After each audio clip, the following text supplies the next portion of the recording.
Hi everyone, जय श्री कृष्णा। तो मैं आज से महाभारत का आप लोग को पाठ सुनाऊंगी और महाभारत का मैं अपने तरीके से सुनाऊंगी पाठ। और सबसे पहले मैं गीता का सार बताऊंगी आप लोग को, गीता का मेन सार क्या है। तो सबसे पहले मेरे एक साथ बोलिए जय श्री कृष्णा। और आप लोग अंत तक बने रहिएगा, ये मैं पाठ वाइज ही लाऊंगी आप लोग के सामने। और सुंदरकांड का भी मैं पाठ कर रही हूँ, तो आप लोग मेरे चैनल पर विजिट कर सकते हो और सुन सकते हो सुंदरकांड का भी। और बीच में मत जाना, गीता का जो मतलब भगवत गीता का जो ये पूरा अध्याय है, आप हमारे जीवन से को ही मतलब प्रतिबिंबित करता है। तो और लास्ट तक बने रहना। और लास्ट में श्री कृष्ण भजन भी करूँगी। तो पहले मैं गीता का सार बोलती हूँ और अपने तरीके से बोलती हूँ, जहाँ तक मुझे समझ में आती है ये बातें। जिस प्रकार मनुष्य पुराने वस्त्रों को त्याग कर नए वस्त्र धारण करता है, उसी प्रकार आत्मा पुराने तथा व्यर्थ शरीरों को त्याग कर नवीन भौतिक शरीर धारण करती है। सबको मालूम है कि हम जन्म लेते हैं दोबारा से, हमारी मतलब आत्मा कभी नहीं मरती। प्रत्येक व्यक्ति इस भौतिक शरीर रूपी रथ पर आरूढ़ है और बुद्धि इसका सारथी है। मन लगाम है तथा इंद्रियां घोड़े हैं। इस प्रकार मन तथा इंद्रियों की संगति से यह आत्मा सुख या दुख का भोगता है। संसार के सारे भौतिक कार्यकलाप प्रकृति के 3 गुणों के अधीन संपन्न होते हैं।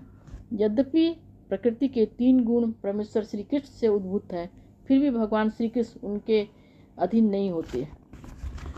कम बुद्धि वाले व्यक्ति देवताओं से अनुग्रह पाने की आशा करते हैं और ऐसी वस्तुएं प्राप्त करते हैं जो अस्थायी होती है और मृत्यु के समय समाप्त हो जाती है। वास्तव में ये सारे लाभ भगवान द्वारा ही प्रदान किए जाते हैं। योग में सिद्ध योगी अपने शरीर को त्यागने के स्थान तथा समय की व्यवस्था कर सकते हैं। अन्य मनुष्यों का इस पर कोई वश नहीं होता है। भगवान कहते हैं, मैं समस्त आध्यात्मिक तथा भौतिक जगतों का कारण हूँ। श्री कृष्ण भगवान कहते हैं, प्रत्येक वस्तु मुझसे ही उद्भूत है। जो बुद्धिमान यह भली भांति जानते हैं, वो मेरी प्रेम भक्ति में लगते हैं तथा हृदय से पूरी तरह मेरी पूजा में तत्पर होते हैं। विश्व रूप दर्शन कर स्तंभ हुए अर्जुन ने कहा, मतलब अर्जुन को ये बता रहे हैं कि श्री कृष्ण भगवान, हे विश्वेश्वर, हे विश्वरूप, मैं आपके शरीर में अनेक पेट, मुख तथा आंखें देख रहा हूँ, जो सहस्त्र फैले हुए हैं और जिनका अंत नहीं है। आप में न अंत दिखता है, न मध्य दिखता है और न आदि। भौतिक जगत रूपी वृक्ष आध्यात्मिक जगत रूपी वास्तविक वृक्ष का प्रतिबिंब मात्र है। इस भौतिक जगत रूपी वृक्ष में आसक्त रहने वाले मनुष्य की मुक्ति की कोई संभावना नहीं होती। लेकिन जो मनुष्य आध्यात्मिक जगत रूपी वृक्ष को समझ लेता है, वो आत्मोन्नति कर सकता है।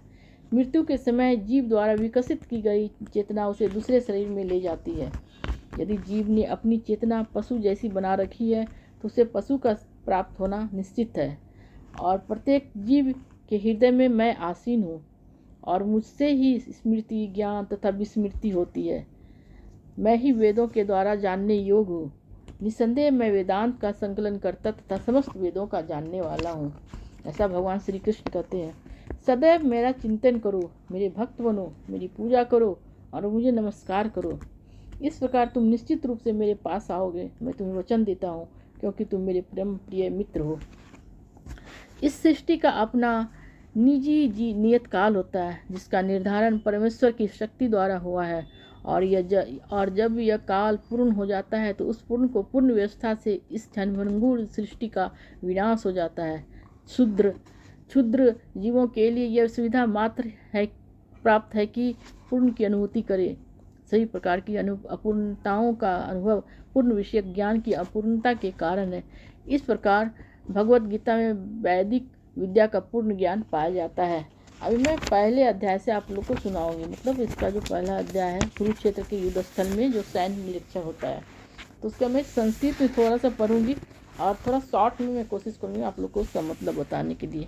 मैं भी मतलब बुक से ही देख के पढ़ रही हूँ, मुझे इतना आता नहीं है, लेकिन आप लोग के सामने पेश कर रही हूँ कि आप लोग अपने कान से सुन सको।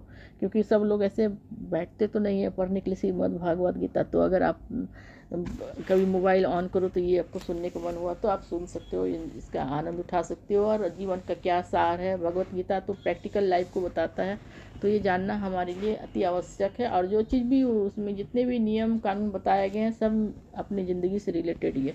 सुनो, धृतराष्ट्र बोलते हैं, धृतराष्ट्र वो आज मतलब बोलते हैं, पूछते हैं, बोलते हैं, धर्म क्षेत्रे कुरुक्षेत्रे समवेता, ये पहला अध्याय है भगवत गीता का।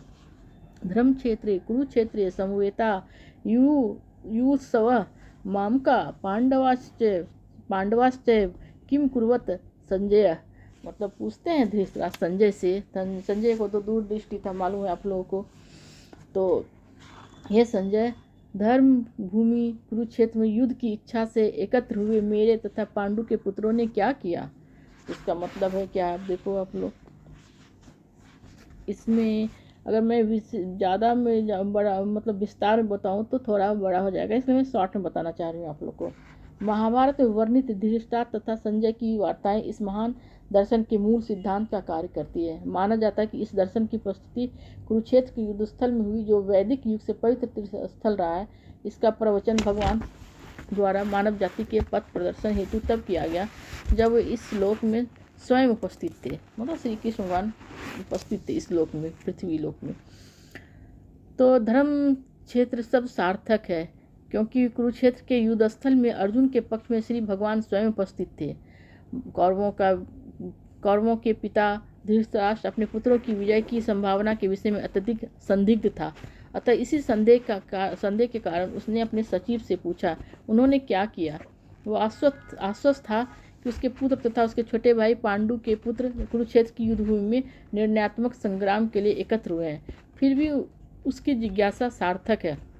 वो नहीं चाहता था कि भाइयों में कोई समझौता हो, अतः वह युद्ध भूमि में अपने पुत्रों की नियति, भाग्य और भावी के विषय में आश्वस्त होना चाह रहा था। चूँकि इस युद्ध को कुरुक्षेत्र में लड़ा जाना था, जिसका उल्लेख वेदों में स्वर्ग के निवासियों के लिए भी तीर्थस्थल के रूप में हुआ है, अतः धृतराष्ट्र अत्यंत भयभीत था कि इस पवित्र स्थल का युद्ध के परिणाम पर न जाने कैसा प्रभाव पड़े। उसे भली भांति ज्ञात था कि इसका प्रभाव अर्जुन तथा पांडु के अन्य पुत्रों पर अत्यंत अनुकूल पड़ेगा, क्योंकि वो स्वभाव से ही सभी पांडु पुण्यात्मा थे। संजय श्री व्यास का शिष्य था, अतः उनकी कृपा से संजय धृतराष्ट्र के कक्ष में बैठे बैठे कुरुक्षेत्र के युद्ध स्थल का दर्शन कर सकता था। इसलिए धृतराष्ट्र ने उससे युद्ध स्थल की स्थिति के विषय में पूछा। पांडव तथा धृतराष्ट्र के पुत्र दोनों ही एक वंश से संबंधित हैं, किंतु वहाँ पर धृतराष्ट्र के वाक से उसके मनोभाव प्रकट होते हैं। उसने जानबूझकर अपने पुत्रों को कुरु कहा और पांडु के पुत्रों को वंश के उत्तराधिकार से विलग कर दिया। इस प्रकार पांडु के पुत्रों तथा अर्थात अपने भतीजों के साथ धृतराष्ट्र की विशिष्ट मनस्थिति समझी जा सकती है। जिस प्रकार धान के खेत में अवांछित पौधों को उखाड़ दिया जाता है, उसी प्रकार इस कथा के प्रारंभ से ही ऐसी आशा की जाती है कि जहाँ धर्म के पिता श्री कृष्ण उपस्थित हो, वहाँ कुरुक्षेत्र रूपी खेत में दुर्योधन आदि धृतराष्ट्र के पुत्र रूपी अवांछित पौधों को समूल नष्ट करके युधिष्ठिर आदि नितांत धार्मिक पुरुषों की स्थापना की जाएगी। यहाँ धर्म क्षेत्र तथा कुरुक्षेत्र शब्दों की उनकी ऐतिहासिक तथा वैदिक महत्ता के अतिरिक्त यही सार्थकता है। संजय क्या बोलता है, सुनो। संजय उवाच, दृष्टा तु पांडवानानिकं व्यूढ़ं दुर्योधनस्तदा आश्चर्य मुप संज्ञम राज वचनम ब्रवीत। संजय बोलते हैं कि हे राजन, पांडु पुत्रों द्वारा सेना की व्यूह रचना देखकर राजा दुर्योधन अपने गुरु के पास गया और उसने ये शब्द कहे। इसका मतलब सुनो अब डिटेल में। धृतराष्ट्र जन्म से ही अंधा था, हम सभी जानते हैं। दुर्भाग्यवश वह आध्यात्मिक दृष्टि से भी वंचित था, मतलब वो मन से भी अच्छा नहीं था। वह यह भी जानता था कि उसी के समान उसके पुत्र भी धर्म के मामले में अंधे हैं, और उसे विश्वास था कि पांडवों के साथ कभी भी समझौता नहीं कर पाएंगे, क्योंकि पांचों पांडव जन्म से ही पवित्र थे। फिर भी उसे तीर्थ स्थल के प्रभाव के विषय में संदेह था। इसलिए संजय युद्ध भूमि की स्थिति के विषय में उसके प्रश्न के मंतव्य को समझ गया, अतः वह निराश राजा को प्रोत्साहित करना चाह रहा था। उसने उसे विश्वास दिलाया कि उसके पुत्र पवित्र स्थान के प्रभाव में आकर किसी प्रकार का समझौता करने नहीं जा रहे हैं। उसने राजा को बताया कि उसका पुत्र दुर्योधन पांडवों की सेना को देखकर तुरंत अपने सेनापति द्रोणाचार्य को वास्तविक स्थिति से अवगत कराने गया। यद्यपि दुर्योधन को राजा कहकर संबोधित किया गया है तो भी उसकी स्थिति की गंभीरता के कारण उसे सेनापति के पास जाना पड़ा। अतः दुर्योधन राजनीतिक बनने के लिए सर्वथा उपयुक्त था, किंतु जब उसने पांडवों की व्यूह रचना देखी तो उसका यह कूटनीतिक व्यवहार उसके भय को छिपा न पाया। आगे का फिर मैं सुनाती हूँ संस्कृत में, फिर उसका डिटेल में मतलब बताऊंगी मैं। पश्यताम पांडु पुत्रानामाचार्य महतिम चमुम विहुराम द्रुपद पुत्रेण तव शिष्येन धीमता। हे आचार्य, पांडु पुत्रों की विशाल सेना को देखें जिसे आपके बुद्धिमान शिष्य द्रुपद के पुत्र ने इतने कौशल को व्यवस्थित किया है। इसका आगे मैं डिटेल में बताती हूँ मतलब। परम राजनीतिक दुर्योधन महान ब्राह्मण सेनापति द्रोणाचार्य के दोषों को इंगित करना चाहता था। अर्जुन की पत्नी द्रौपदी के पिता राजा द्रुपद के साथ द्रोणाचार्य का कुछ राजनीतिक झगड़ा था। इस झगड़े के फलस्वरूप द्रुपद ने एक महान यज्ञ संपन्न किया जिससे उसे एक ऐसा पुत्र प्राप्त होने का वरदान मिला जो द्रोणाचार्य का वध कर सके। द्रोणाचार्य इसे भली भांति जानता था, किंतु जब द्रुपद का पुत्र धृष्टद्युम्न युद्ध शिक्षा के लिए उसको सौंपा गया तो द्रोणाचार्य को उसने अपने सारे सैनिक रहस्य प्रदान करने में कोई झिझक नहीं हुई। जब धृष्टद्युम्न कुरुक्षेत्र की युद्धभूमि में पांडवों का पक्ष ले रहा था और उसने द्रोणाचार्य से जो कला सीखी थी उसी के आधार पर उसने यह व्यूह रचना की थी। दुर्योधन ने द्रोणाचार्य की इस दुर्बलता की ओर इंगित किया कि जिससे वह युद्ध में सजग रहे और समझौता न करे।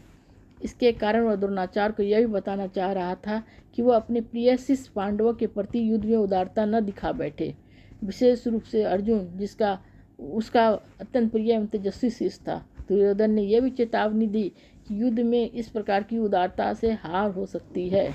समझ लो दुर्योधन पहले से कितना बड़ा कूटनीतिज्ञ था, मतलब राजनीतिक तो था ही वो, लेकिन उसमें बुरे आचरण थे जिससे उसका पतन हुआ। आगे का सुनो आप,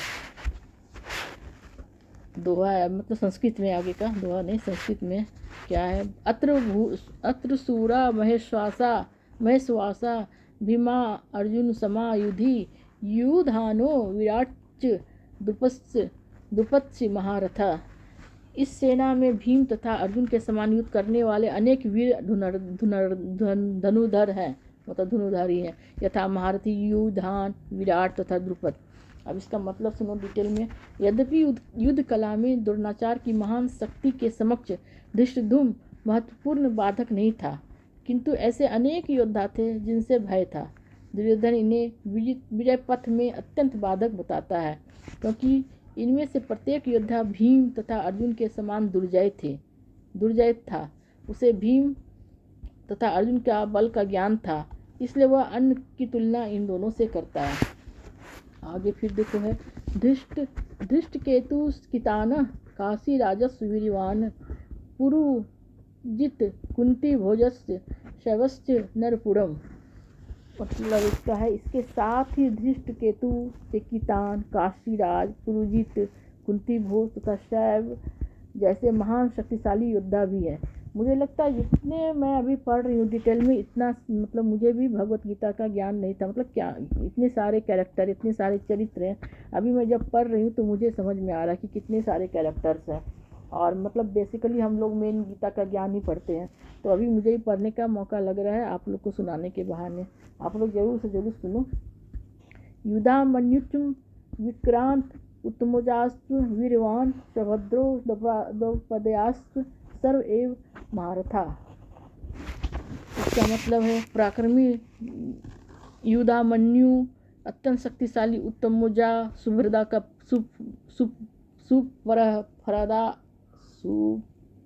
पुत्र नहीं, प्रदा नहीं बोलते, सुभद्रा का पुत्र तथा द्रौपदी के पुत्र, ये सभी महारथी हैं।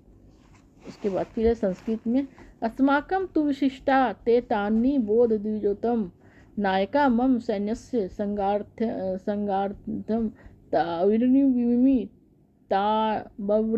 ते। किंतु हे ब्राह्मण श्रेष्ठ आपकी सूचना के लिए मैं अपनी सेना के उन नायकों के विषय में बताना चाहूँगा जो मेरी सेना को संचालित करने में विशेष रूप से निपुण है। तो उसके फिर संस्कृत में, भवान भीष्म कर्णश्च कृपश्च समिति जय अस्तुथामा विकर्णश्च सौमद तिष्ठथैव च। मेरी सेना में स्वयं आप, भीष्म, कर्ण, कृपाचार्य, अश्वत्थामा, विकर्ण तथा सोमदत्त का पुत्र भूरिश्रवा आदि हैं, जो युद्ध में सदैव विजयी रहे हैं। दुर्योधन मतलब इसका है, दुर्योधन उन अद्वितीय युद्ध वीरों का उल्लेख करता है जो सदैव विजयी हो रहे हैं। विकर्ण दुर्योधन का भाई है, अश्वत्थामा द्रोणाचार्य का पुत्र है, सोमदत्ती या भूरिश्रवा बालिकों के राजा का पुत्र है। कर्ण अर्जुन का आधा भाई है, क्योंकि वह कुंती के गर्भ से राजा पांडु के साथ विवाहित होने के पूर्व उत्पन्न हुआ था। कृपाचार्य की जुड़वा बहन द्रोणाचार्य को ब्याही गई थी। और मुझे लगता है मैं संस्कृत में ना पढ़ूं, क्योंकि आप लोग को भी मतलब उतना नहीं सुनने का धैर्य रहेगा और मुझे भी मतलब बहुत लंबा हो जाएगा, तो मैं अभी मतलब हिंदी में ही बताते जाऊंगी आगे से। इतना तक मैंने संस्कृत में, क्या मैं आगे बताती हूँ अब। मतलब ये प्रथम अध्याय है महाभारत का, मतलब श्रीमद् भगवद गीता का प्रथम अध्याय में पढ़ रही हूँ, उसका ही विश्लेषण है, तो मैं हिंदी ही खाली पढ़ूंगी। ऐसे अनेक वीर भी हैं जो मेरे लिए अपना जीवन त्याग करने के लिए उद्यत हैं, ये दुर्योधन बोलता है। वे विविध प्रकार के हथियारों से सुसज्जित है और युद्ध विद्या में निपुण है। इसका मतलब है जहाँ तक अन्यों का यथा जयद्रथ, कृतवर्मा तथा शल्य का संबंध है, वे सब दुर्योधन के लिए अपने प्राणों की आहुति देने के लिए, मतलब प्राणों का बलिदान देने के लिए तैयार रहते थे। दूसरे शब्दों में यह पूर्ण निश्चित है कि वे अब पापी दुर्योधन के दल में सम्मिलित होने के कारण कुरुक्षेत्र के युद्ध में मारे जाएंगे। निसंदेह अपने मित्रों की संयुक्त शक्ति के कारण दुर्योधन अपनी विजय के प्रति आश्वस्त था। अब फिर आगे का पढ़ो, मतलब थोड़ा सा मैं मेन रहेगा, फिर उसको मैं डिटेल में बताऊंगी। हमारी शक्ति अपरिमेय है और हम सब पितामह द्वारा भली भांति संरक्षित है, जबकि पांडवों की शक्ति भीम द्वारा भली भांति संरक्षित होकर भी सीमित है। मतलब देखो, यहाँ पर दुर्योधन तुलनात्मक शक्ति का अनुमान प्रस्तुत किया है। दुर्योधन ने, वो सोचता है कि अत्यंत अनुभवी सेना नायक भीष्म पितामह के द्वारा विशेष रूप से संरक्षित होने के कारण उसकी सशस्त्र सेनाओं की शक्ति अपरिमेय है। दूसरी ओर पांडवों की सेनाएं सीमित है, क्योंकि उनकी सुरक्षा एक कम अनुभवी नायक भीम द्वारा की जा रही है, जो भीष्म की तुलना में नगण्य है। दुर्योधन सदैव भीम से ईर्ष्या करता था, क्योंकि वो जानता था कि उसकी मृत्यु कभी हुई भी तो वह भीम के द्वारा ही होगी, किंतु साथ ही उसे दृढ़ विश्वास था कि भीष्म की उपस्थिति में उसकी विजय निश्चित है, क्योंकि भीष्म कहीं अधिक उत्कृष्ट सेनापति है। वह युद्ध में विजयी होगा, यह उसका दृढ़ निश्चय था। अब आगे पढ़ो, मतलब अतः सैन्य समूह में अपने अपने मोर्चों पर खड़े होकर आप सभी भीष्म पितामह को पूरी सहायता दें। डिटेल में मतलब बताती हूँ मैं। भीष्म पितामह के शौर्य की प्रशंसा करने के बाद दुर्योधन ने सोचा कि कहीं अन्य योद्धा न समझ ले कि उन्हें कम महत्व दिया जा रहा है। अतः दुर्योधन ने अपने सहज कूटनीतिज्ञ ढंग से स्थिति संभालने के उद्देश्य से उपयुक्त शब्द कहे। उसने बलपूर्वक कहा कि भीष्मदेव निसंदेह महानतम योद्धा है, किंतु अब वे वृद्ध हो चुके हैं। देखो आप लोग यहाँ पर, दुर्योधन कितना बड़ा शातिर था, दिमाग से भी शातिर था, कितना बड़ा कूटनीतिज्ञ था, उसको कितना दिमाग था, परिस्थिति के अनुसार कैसे वो अपने काम निकालना जानता था, कैसे लोगों को मैनिपुलेट करता था। तो आज के संदर्भ में आप देखो ऐसे इंसान आपको मिल जाएंगे। तो आज जो स्थिति हमारे देश की, हमारे समाज की है, तो उसमें महाभारत एकदम फिट बैठता है। अगर आप महाभारत पढ़ो तो आप ऐसे लोगों को हैंडल करना भी सीख सकते हो। तो महाभारत की एक खासियत है कि वो सिर्फ भक्ति भजन नहीं बताता है, वो आपको प्रैक्टिकल लाइफ और ऐसे दुष्ट और ऐसे बेकार किस्म के इंसान से कैसे निपटना चाहिए, वो भी, उसकी भी शिक्षा देता है आपको। तो महाभारत से बहुत कुछ सीखने को मिलता है। तो सुनो अब इसका मतलब आगे क्या सोचता है दुर्योधन का। देखो, अतः प्रत्येक सैनिक को चाहिए कि क्या करता है, अतः प्रत्येक सैनिक को चाहिए कि चारों ओर से उनकी सुरक्षा का विशेष ध्यान रखे। हो सकता है कि वे किसी एक दिशा में युद्ध करने में लग जाए और शत्रु इस व्यवस्था का लाभ उठा ले। अतः यह आवश्यक है कि अन्य योद्धा मोर्चा पर अपनी अपनी स्थिति पर अडिग रहे और शत्रु को व्यूह न तोड़ने दे। दुर्योधन को पूर्ण विश्वास था कि कुरुओं की विजय भीष्मदेव की उपस्थिति पर निर्भर है। उसे युद्ध में भीष्मदेव तथा द्रोणाचार्य के पूर्ण सहयोग की आशा थी, क्योंकि वो अच्छी तरह जानता था कि इन दोनों ने उस समय एक शब्द भी नहीं कहा था जब अर्जुन की पत्नी द्रौपदी को असहाय अवस्था में भरी सभा में नग्न किया जा रहा था और जब उसने उनसे न्याय की भीख मांगी थी। यह जानते हुए भी कि इन दोनों सेनापतियों के मन में पांडवों के लिए स्नेह था, दुर्योधन को आशा थी कि वो इस स्नेह को उसी तरह त्याग देंगे जिस प्रकार उन्होंने धुत कीड़ा के अवसर पर किया था, मतलब जुआ खेलने के समय किया था जब वो हार गए थे द्रौपदी को। तो दुर्योधन कितना दूर दृष्टि रखता था, मतलब गलत बातों में ही, लेकिन दूर दृष्टि रखता था वो। और उसको मालूम था कि ये अपना जो उस समय भी भीष्म पितामह कुछ नहीं बोले थे, तो अभी भी कुछ नहीं बोलेंगे। तो आगे सुनो आप लोग। कुरु वंश के वयोवृद्ध पितामह अपने पौत्र दुर्योधन का मनोभाव जान गए, क्योंकि वो तो ज्ञानी थे, तो वो समझ गए दुर्योधन क्या सोच रहा है, और उसके प्रति अपनी स्वाभाविक दयावश उन्होंने उसे प्रसन्न करने के लिए अत्यंत उच्च स्वर से अपना शंख बजाया, जो उनकी सिंह के समान स्थिति के अनुरूप था। और प्रत्यक्ष रूप में शंख के द्वारा प्रतीकात्मक ढंग से उन्होंने अपने हताश पौत्र दुर्योधन को बता दिया कि उन्हें युद्ध में विजय की आशा नहीं है, क्योंकि दूसरे पक्ष में साक्षात भगवान श्री कृष्ण है। फिर भी युद्ध का मार्गदर्शन करना उनका कर्तव्य था, और इस संबंध में वो कोई कसर नहीं रखेंगे। तो वो भी भीष्म पितामह भी समझ गए थे वस्तु स्थिति क्या है, क्योंकि उनको भी मालूम था कि सत्य की ही जीत होने वाली है। तो आगे देखो तात्पर्य क्या है, मतलब आगे जो गीता ज्ञान में क्या कहा गया है, महाभारत में क्या गया है, श्रीमद् भागवत गीता में पढ़ रही हूँ। भीष्मदेव द्वारा बजाए गए शंख की तुलना में श्री कृष्ण तथा अर्जुन के शंखों को दिव्य कहा गया है। दिव्य शंखों के नाद से, मतलब उसकी आवाज़ से यह सूचित हो रहा था कि दूसरे पक्ष की विजय की कोई आशा न थी, क्योंकि श्री कृष्ण पांडवों के पक्ष में थे, क्योंकि भगवान उनके साथ हैं, और जहाँ जहाँ भगवान विद्यमान है वहाँ लक्ष्मी भी रहती है, क्योंकि वे अपने पति के बिना नहीं रह सकती। अतः जैसा कि विष्णु या भगवान श्री कृष्ण के संग द्वारा उत्पन्न किया दिव्य ध्वनि से सूचित हो रहा था, विजय तथा श्री दोनों ही अर्जुन की प्रतीक्षा कर रही थी। मतलब दौलत भी और भगवान भी, मतलब दौलत में से यहाँ लक्ष्मी का प्रतीक, क्योंकि श्री कृष्ण उनके साथ थे, तो मतलब राजकाज भी उनको ही मिलने वाला था। कहने का मतलब विजय उनकी ही होने वाली थी अंततोगत्वा जाके। इसके अतिरिक्त जिस रथ में दोनों मित्र आसीन थे वह अर्जुन को अग्नि देवता द्वारा प्रदत्त था। वो रथ अर्जुन देवता ने दिया था, अग्नि देवता ने अर्जुन को दिया था। और इससे सूचित हो रहा था कि तीनों लोकों में जहाँ कहीं भी यह जाएगा वहाँ विजय निश्चित है। आगे सुनो क्या है। और भगवान श्री कृष्ण को ऋषिकेश कहा गया है, क्योंकि वे ही समस्त इंद्रियों के स्वामी हैं, सारे जीव उनके भिन्न अंश हैं, अतः जीवों की इंद्रियां भी उनकी इंद्रियों के अंश हैं। चूँकि निर्विशेषवादी जीवों की इंद्रियों का कारण बताने में असमर्थ है, इसलिए वे जीवों को इंद्रियारहित कहते हैं, या निर्विशेष कहने के लिए उत्सुक रहते हैं। भगवान समस्त जीवों के हृदय में स्थित होकर उनकी इंद्रियों का निर्देशन करते हैं, अतः वे इस तरह निर्देशन करते हैं कि जीव उनकी शरण ग्रहण कर ले, और विशुद्ध भक्ति की इंद्रियों का वे पृथक निर्देशन करते हैं। यहाँ कुरुक्षेत्र की युद्धभूमि में भगवान श्री कृष्ण अर्जुन की दिव्य इंद्रियों का निर्देशन करते हैं, इसलिए उनको ऋषिकेश कहा गया है। भगवान के विविध कार्यों के अनुसार उनके भिन्न भिन्न नाम हैं। उदाहरणार्थ उनका एक नाम मधुसूदन है, क्योंकि उन्होंने मधु नाम के असुर को मारा था। वे गौओं तथा इंद्रियों को आनंद देने के कारण गोविंद कहलाते हैं।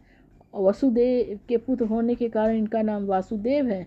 देवकी को माता के रूप में स्वीकार करने का कारण इनका नाम देवकी नंदन है। वृंदावन में यशोदा के साथ बाल लीलाएं करने के कारण वे यशोदा नंदन है। देखो आप भगवान श्री कृष्ण के कितने कितने नाम है, और किस किस तरीके से उनको ये नाम मिला है।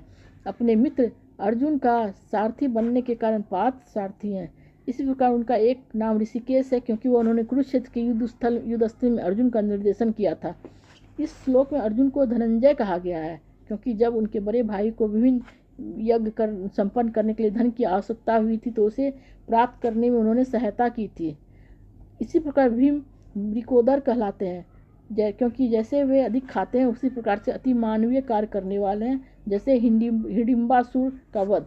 अतः पांडवों के पक्ष में श्री कृष्ण इत्यादि विभिन्न व्यक्तियों द्वारा विशेष प्रकार के शंखों का बजाया जाना युद्ध करने वाले सैनिकों के लिए अत्यंत प्रेरणाप्रद था। विपक्ष में ऐसा कुछ न था, न तो परम निर्देशक भगवान श्री कृष्ण थे, न ही भाग की देवी श्री लक्ष्मी। अतः युद्ध में उनकी पराजय पूर्व निश्चित थी। शंखों की ध्वनि मानो यही संदेश दे रही थी। आगे है, संजय ने राजा धृतराष्ट्र को अत्यंत चतुराई से यह बताया कि पांडु के पुत्रों को धोखा देने तथा राजसिंहासन पर अपने पुत्रों को आसीन कराने की यह अविवेकपूर्ण नीति अच्छी नहीं है। उन्होंने बता रहे, मतलब उन्होंने इनडायरेक्ट वे में बताया। लक्षणों से पहले यह सूचित हो रहा है कि इस महायुद्ध में सारा कुरुवंश मारा जाएगा। भीष्म पितामह से लेकर अभिमन्यु तथा अन्य पौत्रों तक विश्व के अनेक देशों के राजाओं समेत उपस्थित सारे के सारे लोगों का विनाश निश्चित था। यह सारी दुर्घटना राजा धृतराष्ट्र के कारण होने जा रही है, क्योंकि ऐसा मतलब उन्होंने संजय ने बताया उनको चतुराई से, क्योंकि उसने अपने पुत्रों की कुनीति को, मतलब उनकी जो खराब आदतें थी, जो उनका दुर्व्यवहार था लोगों के प्रति, तो उनको उन्होंने प्रोत्साहन दिया था, या मतलब इनकरेज किया था, जिसकी वजह से ये कांड हो रहा था, महाभारत की लड़ाई मतलब हुई, शुरू हो गई। आगे पढ़ो। जब भीष्म तथा दुर्योधन के पक्ष में अन्वीरों ने अपने अपने शंख बजाए तो पांडवों के हृदय विदीर्ण हुए। ऐसी घटनाओं का वर्णन नहीं मिलता, किंतु इस विशिष्ट श्लोक में कहा गया, मतलब आगे कहा गया, श्लोक में पढ़ नहीं रही हूँ, लेकिन इसमें कहा गया कि पांडव पक्ष के शंखनाद से धृतराष्ट्र के पुत्रों के हृदय विदीर्ण हो गए। इसका कारण स्वयं पांडव और भगवान श्री कृष्ण में उनका विश्वास है। परमेश्वर को शरण ग्रहण करने वाले को किसी प्रकार का भय नहीं रह जाता, चाहे वह कितनी ही विपत्ति में क्यों न हो।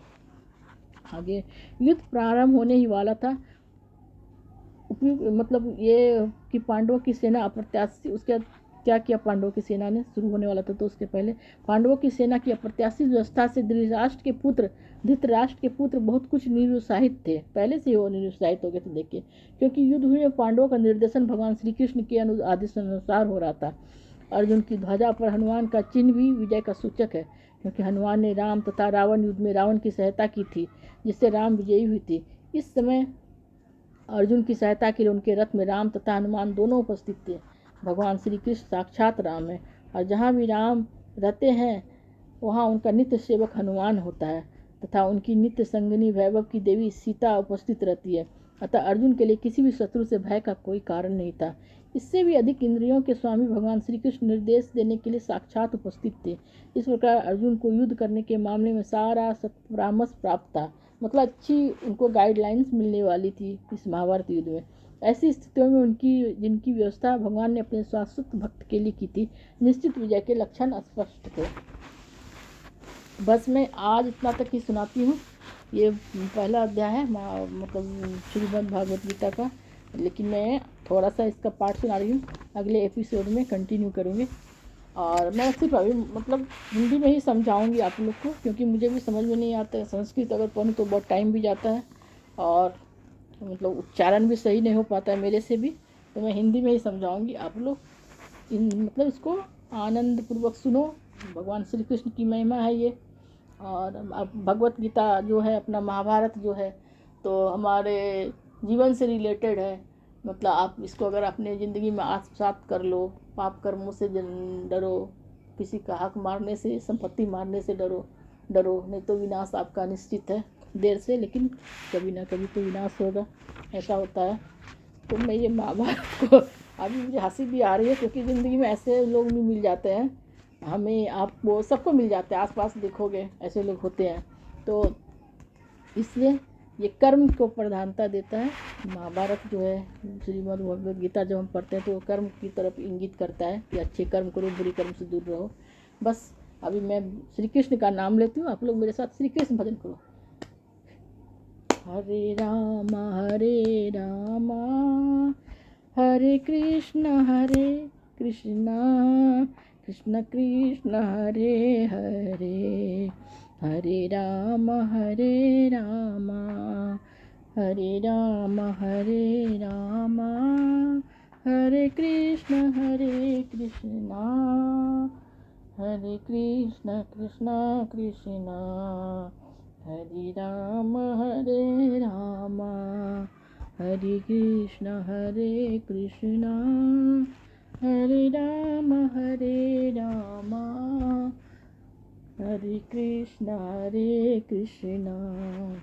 हरे कृष्ण हरे कृष्ण। चलो, पूरा सुनने के लिए आप सबको धन्यवाद, बहुत बहुत धन्यवाद। अब पूरा ज़रूर सुनना आप लोग, और मेरे चैनल पर भी विजिट करो। सुंदरकांड का भी मैं पार्ट सुनाती हूँ, मेरे चैनल पर देखना आप लोग। और जय श्री कृष्ण।